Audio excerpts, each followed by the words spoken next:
All right, hi everyone. Welcome back. I want to say back because our previous podcast series, Meet the Authors, this is a rebrand, so we're now calling it Pros and Cognac. So I may get that confused as we go through here. So just bear with me. We're still getting adjusted to the rebranding.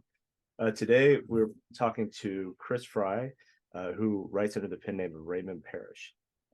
I don't want to call his novels police procedural, but they kind of fit into that category. There's also a bit of suspense, a bit of mystery thriller, definitely a cross-genre approach.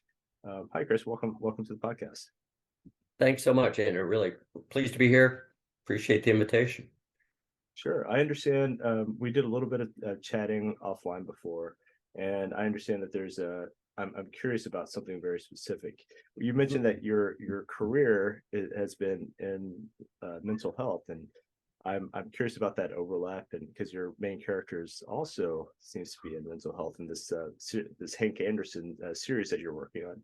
Can you tell us a little bit about that? Yeah, I'm a psychotherapist and social worker by career, so I've spent many years doing counseling, and actually have 4 books, nonfiction books out in mental health and self-help. Have written a number of articles on empowering cancer survivors. And so I kind of come late to the party in terms of a fiction writer. But I had a character in my mind for a long time that I played with and sketched out. And the obvious choice was a character who was a mental health professional. So that's where Hank Anderson appeared from. That works. That's great, and it's insightful because now, like, paying attention, I'm going to go reread some of the stuff that I read and see if some of your stuff that I read, and see if I can pick up the pieces or come at it with a different level of understanding now that I know that. And that's certainly part of the purpose of the fiction. When I have presented and done book signings and such, I always say, if you want to read this for entertainment and suspense and fun, if that's the story for you, that's awesome.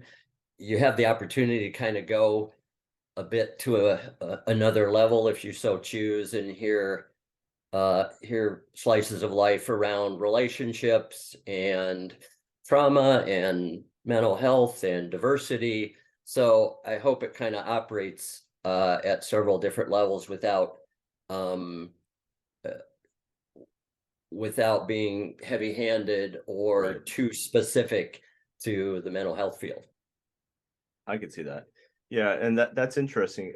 I'm also late to the writing game. I don't know if you knew that, but no, I did. Yeah, I've been working in software engineering for a very long time, like a full career almost. We'll see how it goes. Still gainfully employed. So I definitely understand that when you get that idea that you just have to get down and it's bugging you got to write it. So because a lot of people out there, writing is something that you're kind of drawn to. It's not, you don't necessarily pick it kind of picks you, I think.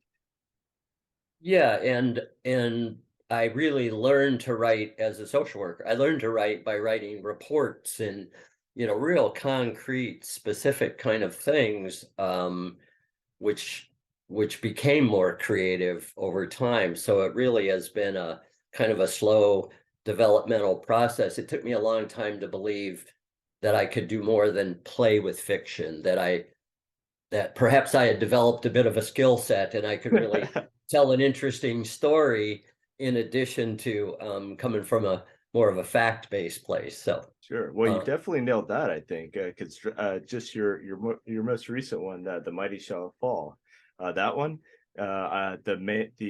the guy at the beginning, like the kind of like the prologue stuff, that you've got some very defined characters. They're easy to like say, hey, this person could actually come from my life. How do you go about like creating these personas? But one of the one of the most wonderful things about the work I've done for so many years is all the people, all the walks of life they've come from, and all the diversity and all the different careers. So if I'm writing about a police officer or a lawyer or a custodian or a school teacher or a restaurateur, I've spent time with so many folks doing so many different things, which has really been helpful in character development. And also I've done a fair amount of work with folks who have come from a criminal place, or have had legal difficulties, and so creating some of those antagonists has all been part of the process too. It really is kind of a vivid background that I didn't realize for many years would take me toward fiction. And I enjoy, part of what I really am coming to enjoy about writing a series, because as a reader, I've been reading thriller and mystery series since I was a kid. My dad started me on the Hardy Boys series. I have a collection, yeah. Yeah, my whole life I've been reading series. And so as I decided this would become a series, it's really been interesting to design familiar characters who are growing and changing, and then invent new antagonists, new villains, new tensions. So I didn't necessarily expect that when I first started to write Overnight Delivery, the first book. That's been one of the real gifts of developing a series. Nice. And that's one of the struggles that I have, and I think a lot of writers have, is probably how to show the evolution of the character, especially if you get a multi-book series, because the reader falls in love with a particular character, and then that character is going to change. How do you manage that? I mean, go ahead. There's actually a note at the very beginning of Mighty Shall Fall that book 2 was, I imagined it as a prequel, and I started to write it as a prequel. Then I realized that 2 of the characters that came from the first book, Overnight Delivery, would be eliminated in a prequel, and I'd kind of fallen in love with those 2 characters. And so I went back and restarted book 2 as a sequel so that they could stay involved. And I really am enjoying, it's a challenge, as I'm sure you know, because I know you write series, to kind of keep the characters congruent and familiar, and the relationships congruent and familiar, while at the same time I want them to grow and change and learn. One of the issues I guess I have with some series that I think are well written is that the main characters are pretty static, and they kind of do the same heroic things and make the same mistakes over and over.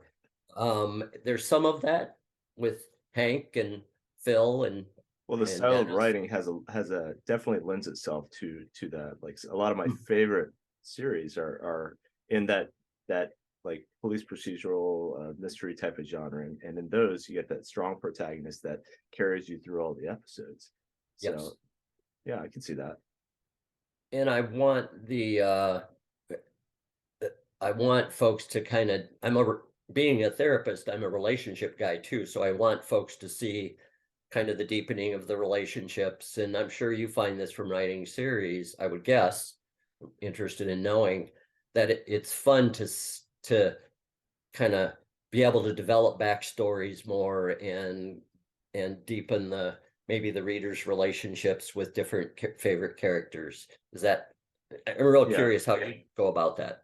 Yeah, that is interesting. Yeah, that's a struggle for me, because what I found is that the characters that I like aren't necessarily the characters that my readers like.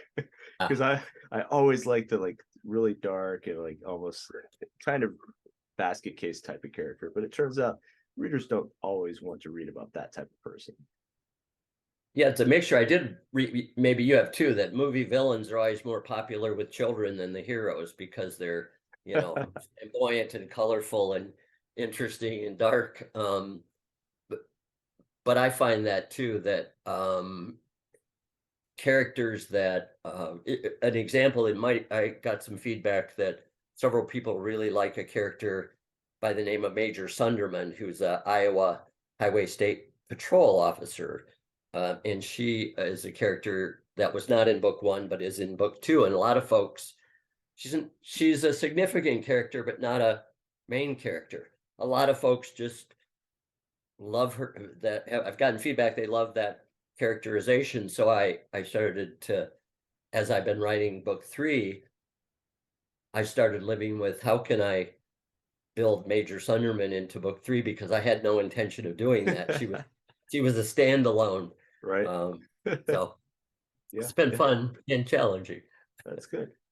I am curious. We've talked a lot about process. I'm also a little bit curious about inspiration. You did kind of touch on that lightly. So I'm curious, like it's not a small thing to move to undertake. Well, you know the burden that comes with writing. It's a lot less than people see. So why would you step into this? Like what's driving you? Yeah, it started as something to entertain myself. I really started I invented Hank, and I began to develop the early characters, primary characters. His best friend Phil, who's a police detective, his ex-wife, his daughter, his father, the villains, as kind of oh, well, this will be fun for me. And as I got into a later stage of my career, I thought, gee, this is really a story, and the characters are starting to tell me the story, and That's my leading favorite me in. time. Yeah. I think I'm really going to finish this. And then once I finished it, I thought, well, I guess I'm going to put it out there.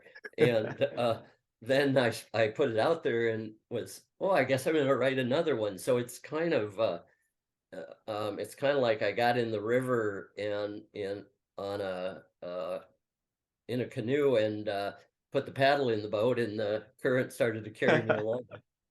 That's a good analogy. Yeah, I can see that. And then once you get it out there, especially what's really been interesting for me in writing is once I get my book out there, when people actually start buying it, they're like, wow, that's interesting. So people actually do like this stuff. Yeah, I was stunned. I had this, this handful of people that love me and are my good friends and family. They'll buy it and they'll tell me nice things.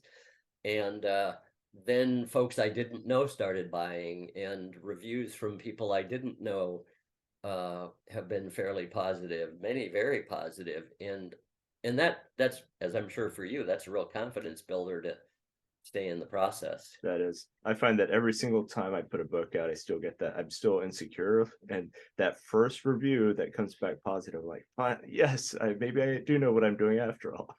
Yeah. I do think about people that, in my nonfiction writing, my very first editor said, to give me confidence, said, I want you to know that 1% of the people who are published make their entire living off writing. So just write. And took a lot of the fear out of it. So I do wonder the kind of stress that must be associated with folks who, unlike you and I, don't have another career. Right.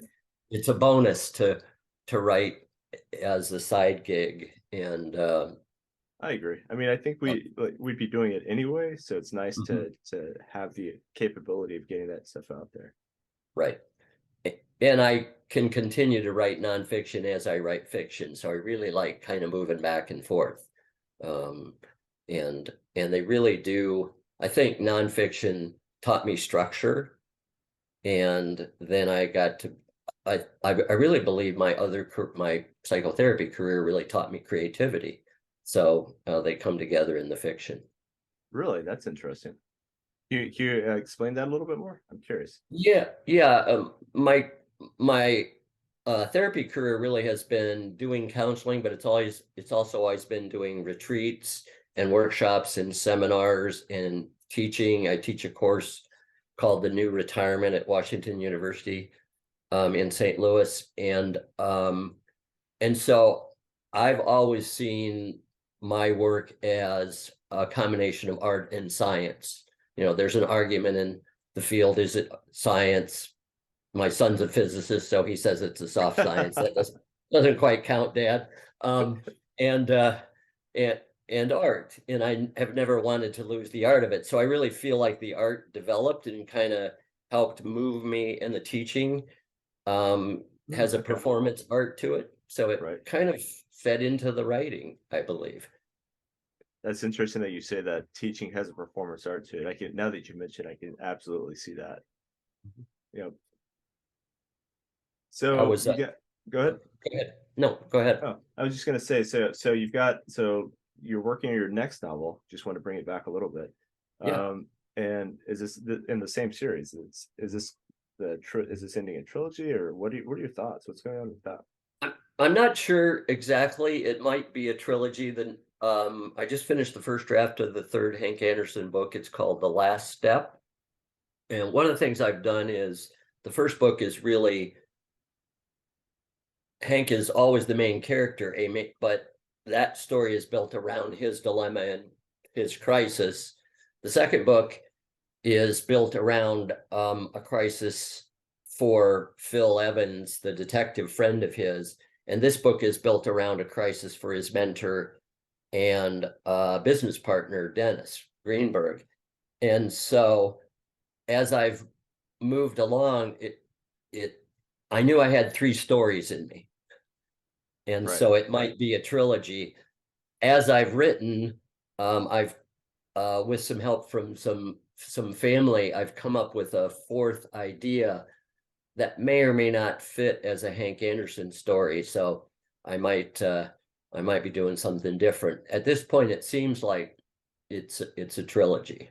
Okay. All right. Staying in the genre, the same like genre. I use genre loosely to describe what you're working on. Yeah. That's good. That's looking forward to that coming out. That's gonna be great. Yeah. You said something that's really interesting to me about crisis, about building the story around crisis. And I have a friend of mine who just came out with a graphic novel, actually, another zombie apocalypse, and he talks to me about his approach is he starts with the twist or the reveal, or like kind of the core, like this is going to be really strange, and then builds the story backwards, kind of. And it sounds to Yes. me like very similar. You have a similar type of approach. Can you tell us a little bit more about that? Yeah, the first, what some folks would call a prologue in each of the books is really the presentation of a dilemma that's facing that the rest of the story is going to be built from. And so I moved from that initial crisis, that initial tension, into the beginning of how the story flows, which will take us back, take readers back into the essential crisis. And part of the story is Hank's personality. I wanted Hank not to be this lone avenger, tough guy. There's people who have written that genre so well. I wanted him to be a relationship guy, a compassionate guy, a flawed guy, but also a guy who's kind of, although he helps people, he's kind of impulsive and reckless in some ways. So he keeps finding himself. The situations kind of find him, but he really kind of finds them. And so the story, yes, is introduced much like your friend does, and then we kind of work our way back there and move to a conclusion. That's a process. And the character, I have to say that I like your character, and that kind of threw me at first, not in a bad way, in a very good way when I was reading this, your latest. Because the way that you set up the kind of, I don't know, there's like a little prequel section where you kind of do the whole introducing the crime thing, and the way that you set that up, it definitely has this underlying vibe of like kind of noirish type of story. Like it kind of feels that way. And then you have this little like, then we switch over to the main character, and you had this, well, like seemingly well adjusted, okay, he's flawed, yes, but but he seems like a normal person. He doesn't seem like that there's he doesn't seem chaotic or anything. Hold on just a second. Hey there.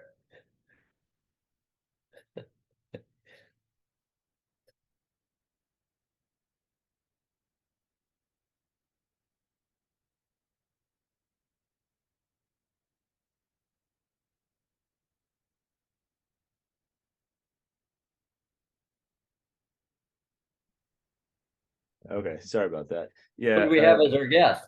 yeah, so that's my son. Cool. He and his sister are supposed to be playing, so sometimes that works out, sometimes it doesn't. You know how that I is. understand. Yeah. So, I lost. Oh no, I was talking about the character, and that Yeah. so that character is not somebody that I would have expected to be the central protagonist in the story, the way that he's written, but it seems to work. Yeah, I wanted this guy, a kind of an everyman character. There's so many characters in this genre who do impossible things and overcome impossible odds. And I wanted him to be kind of an every person, surrounded by a lot of other folks living daily lives, doing interesting work, who find themselves in really unique and difficult situations. And his central to Hank are his curiosity and his desire to help others in great difficulty, that then mixes with his tendency to poke his nose into beehives and places that that put he and some of the people that he cares about at pretty high risk. So there aren't very many characters like him, I don't think, in the genre, and that's part of what attracted to me to him as he kind of developed. Yeah, I tend to agree with you on that one, because a lot of the stuff that I read in the same way, the character is like, right now what I'm thinking of is honestly is Monk, the TV series. I don't know if you were a fan of that. Yes. And so it was, and this is brilliant detective is solving all these things, but he's too brilliant to like actually live in the world. And Yes. and like Hercule Poirot, thinking back to another, what history influences Agatha Christie.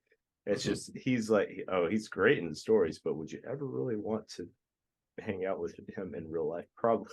He would annoy most people, I would think. Yes. So I kind of had this idea of, Hank's this kind of beloved guy by the people that are around him, and he makes a difference in the world, and then he keeps stumbling too, like brilliant, wonderful, kind people do. Right. Rather than he's more otherworldly and can accomplish these overcome these amazing odds.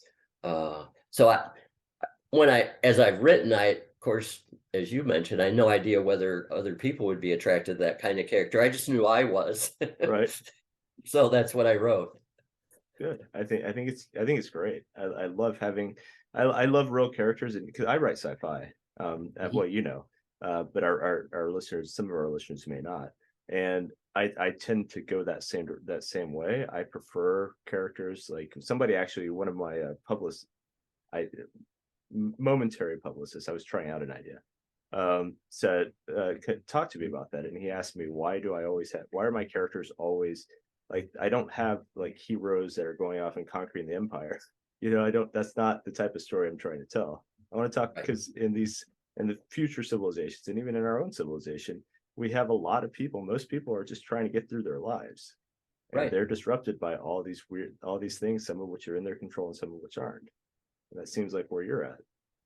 And I think one of the tenets of the book, if you read from book 1 to book 2 and then into book 3, is that although Hank keeps putting himself out there, it really is his crew, this gang that he runs with, this group of people that bring forth the resolutions, that solve the issues, that get through the crises, that he really isn't a one-man army, that it really are these this whole kind of diverse group of folks that he's very attached to.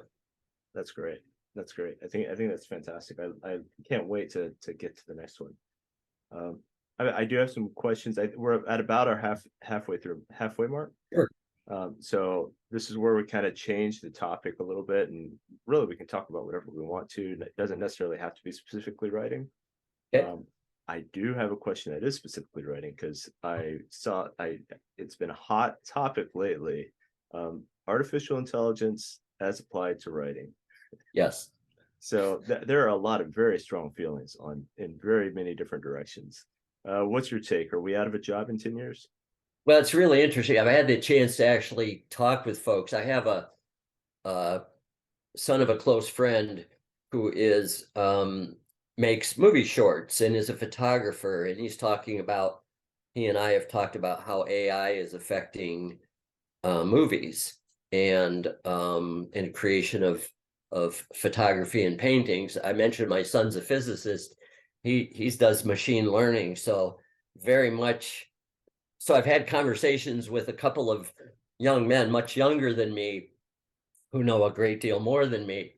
I think my response to it so far, and in listening to them, is that if one wants to keep just kind of creating content and pumping content out, AI can move in that direction and make that easy. At least for now, there's no way that it has that human, again, flawed Right. element, and that element of surprise. So I joke, and part of Hank's character is he's kind of Luddite. He's a little anti-technology. He's kind of old-fashioned, even though he's a younger man. And he's, he makes comments about, robots taking over the world, and some, how terrible cell phones are.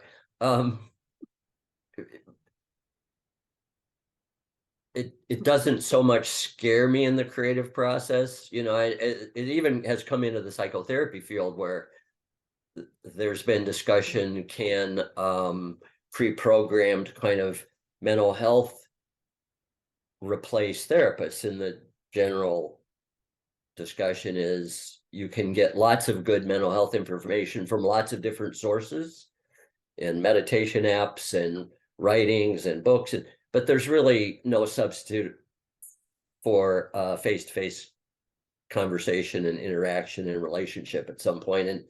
And for me, I can't imagine that there's a substitute for the relationship between the author, the writer, and the reader. There has to be some kind of, for people to really love what you do, Right.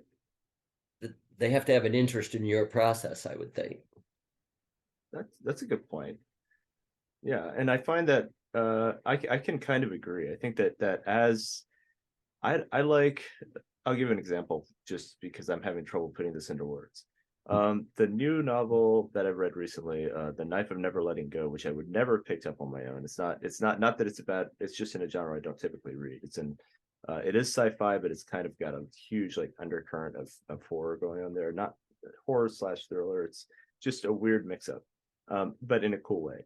But I wouldn't have picked it up by myself. But reading through that book, one of the things that struck out to me was the creativity that was involved in building this and putting this together. Because a lot of the way the book was written is about this society on another planet where your thoughts, or at least forgot, only for the males of the males, your thoughts were projected out of your head. So all the other men got to hear what all the other men were thinking.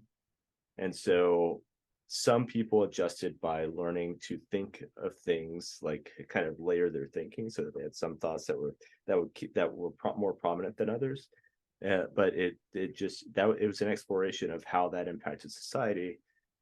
And that, like, the creative ideas, I think, are going to be are the hard things to come up with. I wonder if, because AI can do a lot of things, but it's got to learn from somewhere. It doesn't just come up with this stuff.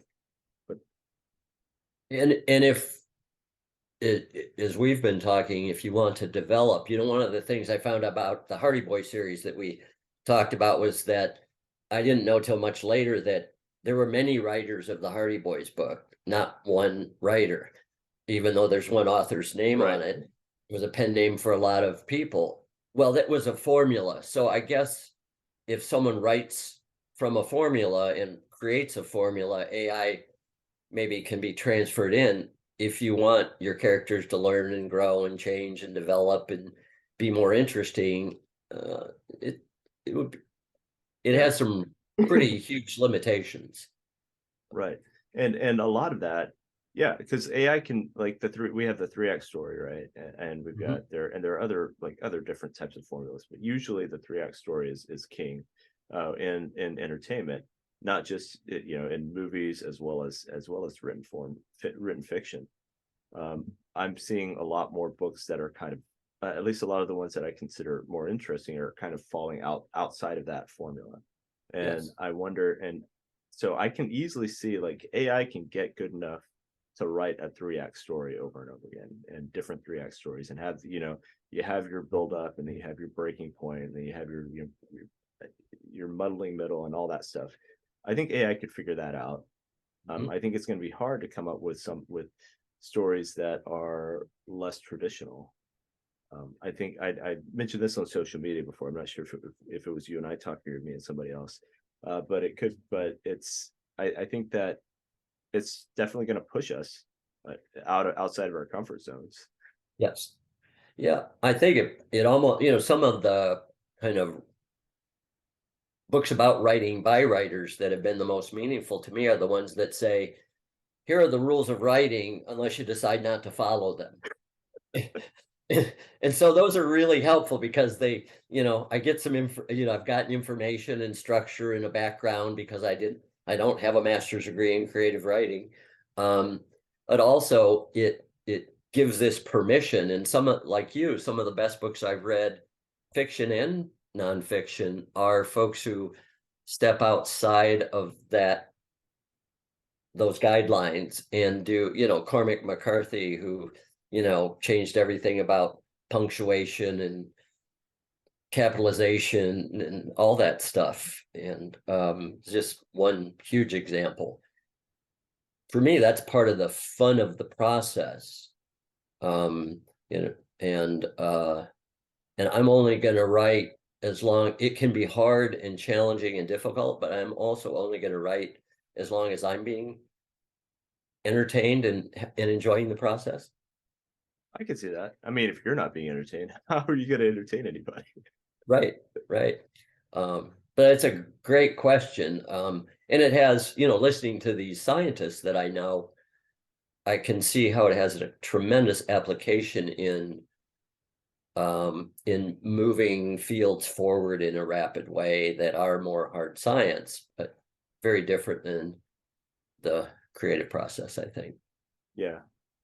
I hope. I hope I hope to.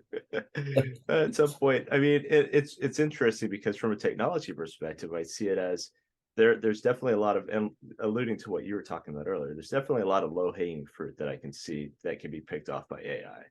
Like the questionnaires, you walk into a doctor's office, for example, and you get the first questions that steer the doctor in a general direction. Yeah, you could probably get a bot or something to do that. Yes. But when it comes down to the more complex diagnoses, and now also there's this whole idea of, which you're probably plugged into, the full person, treating the full person as opposed to like segmenting off the physical body from the mental. Right. That's going to be complicated for AI to steer, I feel like. So kind of the mind, body, spirit, and what can we know, and what is individual and unique to people. I live in the camp of some mix of both, and so that for me means I have to think that way in terms of creativity too, that there are limitations to how many questions we can answer, and how much can it be kind of homogenized. Sure. It's great question. I haven't thought too much, I've thought a lot about it, but not so much in terms of writing. So thanks. It's sure. fun discussion. So, well, keeping on the discussion, how close do you think we are to what people are calling singularity, which is self-awareness? You've talked to some people. I'm curious what they had to say. Yeah. I don't know. Sometimes I think maybe we're drifting farther away. But tell me your thoughts on it. Now I'll reflect back. Yeah. Oh, I do. I definitely have thoughts on it because, like I mentioned, I'm a software engineer. We talk about this stuff all the time. My thoughts on it are, I'm not sure that we would recognize singularity if we saw it. And the reason for that is it seems like we keep moving the goalposts. Because if you've talked about AI at all, then you're probably familiar with the idea of the Turing test, which Alan Turing some time ago, he said, all right, if you want to call something intelligent, it has to be able to adhere to this set of rules. Well, we blew past that, so we're back in the 90s. So, but we're still not comfortable saying that we've reached singularity yet. So I see it as because we're humans, we don't want machines to be as capable as us. So I see us as kind of moving the goalposts as we progress. The gap I feel is narrowing, but I feel like we're going to keep moving the goalposts and as long as we can. It part of, because I come from this kind of relational background and process and work, it, to me, a lot of it seems to depend on our interest and motivation. So how much will we continue to engage our own processes? How much do I want done for me? That's good. And how much do I want to be in the process, in the relationship? Does that make any sense? Yeah, that does. So do you see a balance being achieved at some point where, all right, we've got enough out of AI, so we're not going to let it get any further? I think it's very much so, and writing can be like that. How much do I want to create, and how much do I want to research? Even something that simple. But in my work, in my primary career, how much do I? There's a discussion in my field around how much do I want to be given the answers, and how much do I want to find the answers. I was trained in the old humanistic model that says, almost everybody that comes in my door already knows everything they need to know to get through whatever they're dealing with. My role is to help them find it. There's a wonderful old book by a guy named Sheldon Kopp called If You Meet the Buddha on the Road, Kill Him. And his theory was basically that therapy was two travelers in one-to-one work, two travelers going down a path, and one of them might have a flashlight that he or she can shine, or they can shine in a special way that the client hasn't seen yet.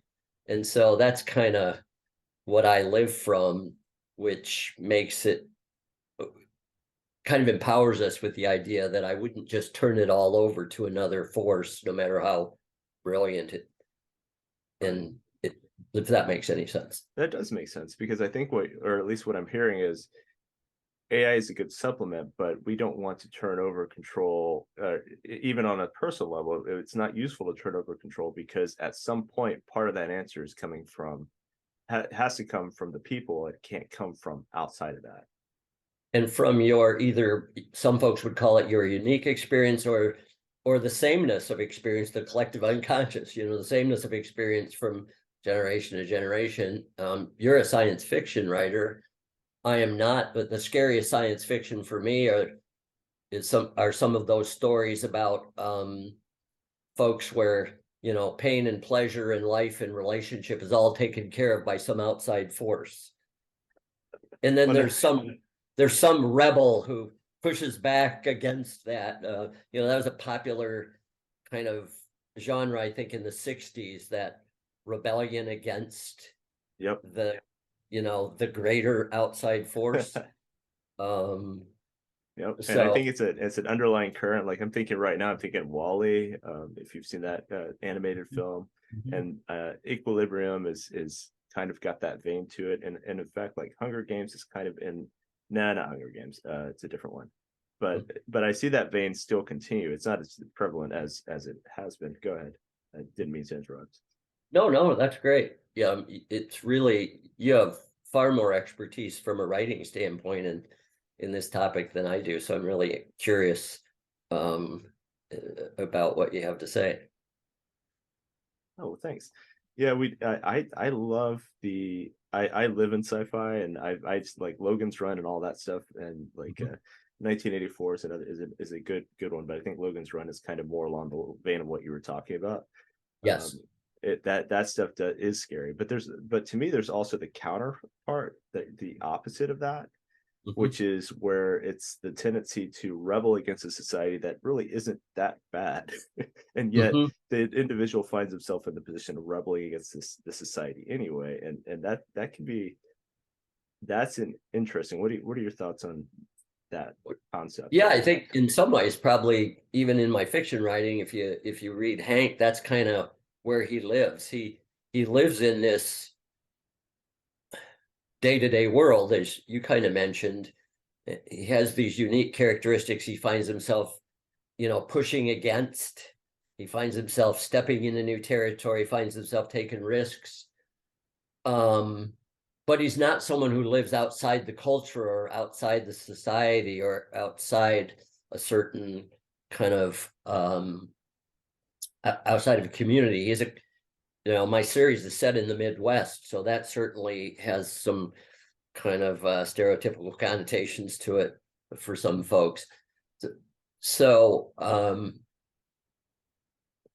it's not necessarily that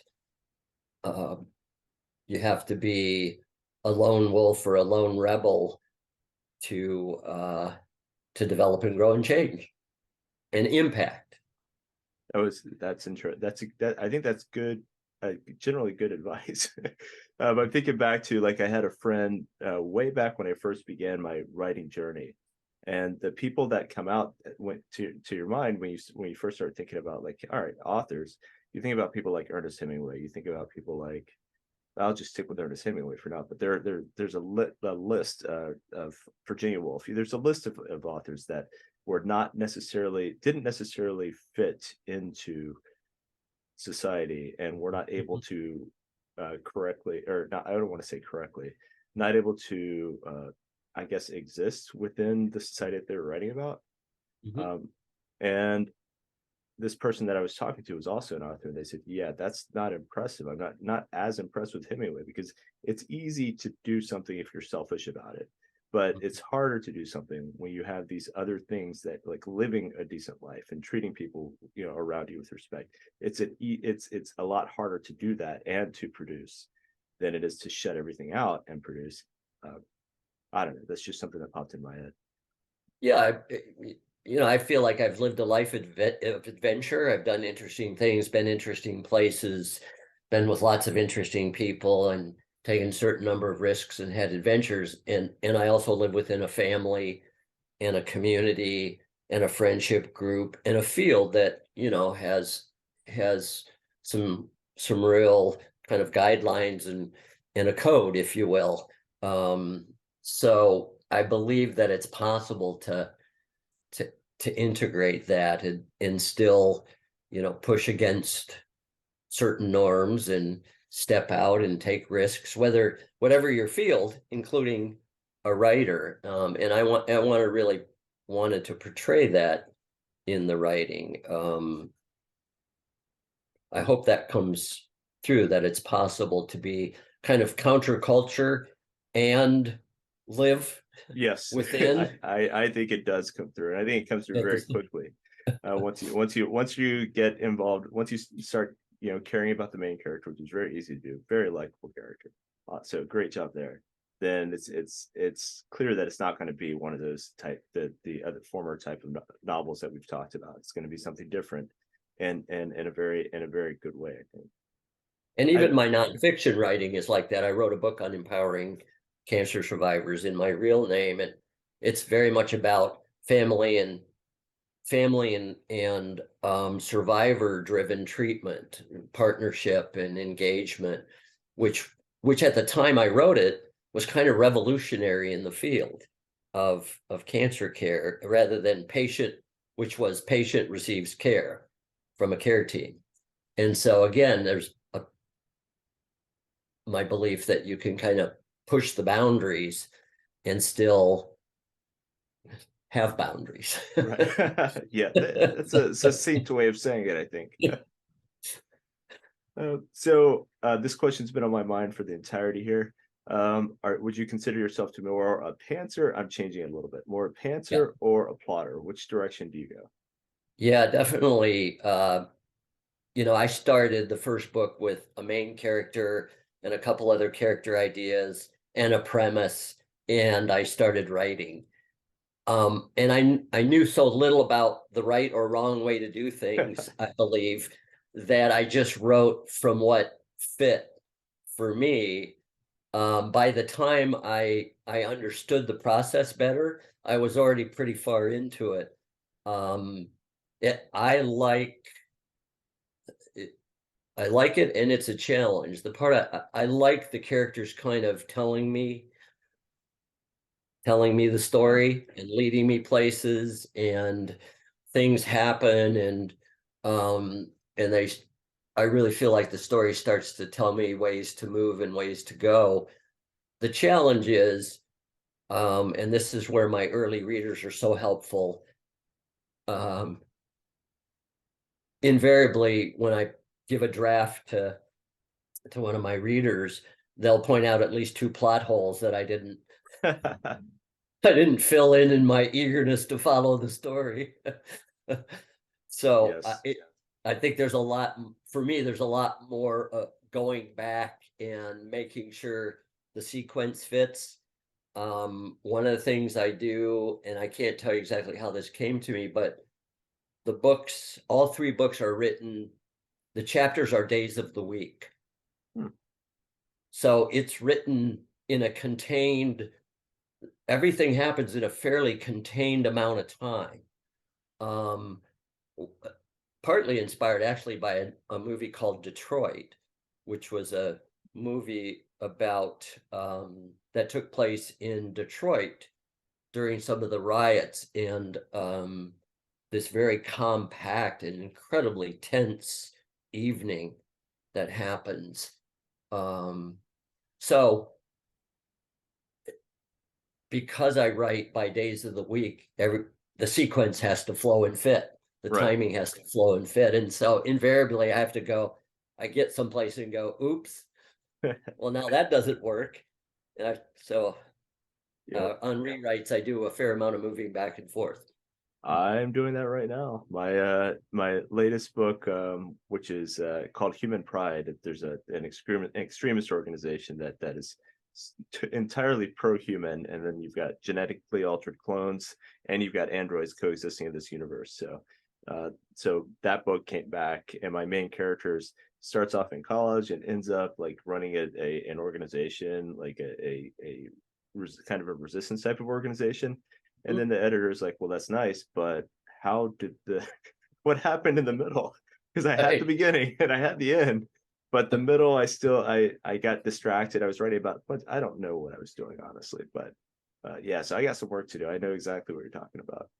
One of my inspirations, Ridley Pearson, who writes technological thrillers, grew up a few miles from where I live, and I went to one of his workshops, and he said the first time an editor actually accepted one of his books, he said, I only have three pieces of input. You need to make changes in the beginning, middle, and end.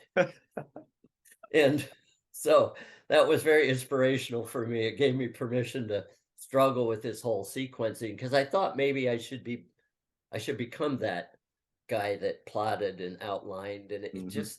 it just didn't fit. It just didn't work. Yeah, Um, I tried. I moved. So my first book, Models and Citizens, was just writing what I felt like writing, and mhm. then I had to do two like almost complete rewrites of that to get it to the point that it is. It's won awards now, and it won an award, and it's gotten great reviews. But Oh, it took a long time to get there. I've done plotting, and what I found is I with plotting I can move faster, mhm. and I'd have to revise less. But at the same time, it also feels during the writing process it feels very formulaic. Yes. So I would say pantsing is way more fun for me. Mhm, But mhm. if I'm up against a deadline, then sometimes I'm just like, okay, well maybe I'll go ahead and do the I'll do the dirty work. Well, when I write articles, I've put several number of articles in Coping with Cancer magazine, and they're very, you know, there are categories and there are subtitles, and so that does help me with the structure. By the way, what award did you win? I'm just curious. It was a book fest, and in the science sci-fi, believe it or not, there's a genetic engineering category. Wow. It won bronze out of, I don't remember the exact number, but there are hundreds of books that are submitted for the Book Fest Awards every year.